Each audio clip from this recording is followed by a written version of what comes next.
Έλα, πάμε δυνατά. Πλησιάζει 14 Απριλίου.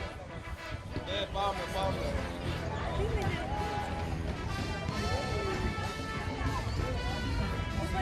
Πάμε, παιδιά.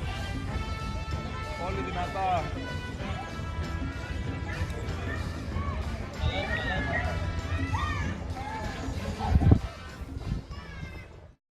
Όπως είδατε, η Ένωση Ποντιακής Νεολαίας Αττικής προετοιμάζεται για τον 14ο Διεθνή Μαραθώνιο Μέγας Αλέξανδρος με την 100 Running Team. Επιθυμούμε τη διάδοση του μηνύματος, όχι άλλες γενοκτονίες, με σκοπό την πρόληψη και την αποτροπή παρόμοιων εγκλημάτων στο μέλλον. Με τη συμμετοχή μας βοηθάμε μια πανεπιστημιακή βιβλιοθήκη του εξωτερικού να αποκτήσει ένα βιβλίο γενοκτονίας του καθηγητή Κωνσταντίνου Φωτιάδη.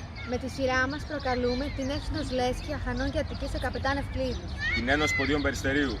Το Σύλλογο Ποντίων Αγίας Βαρβάρας ο Φάρος. Το Σύλλογο Ποντίων Ασπροπύργου οι Ακρίτες του Πόντου. Φυσικά δεν ξεχνάμε και τα αδέρφια μας στην Ξενιτιά.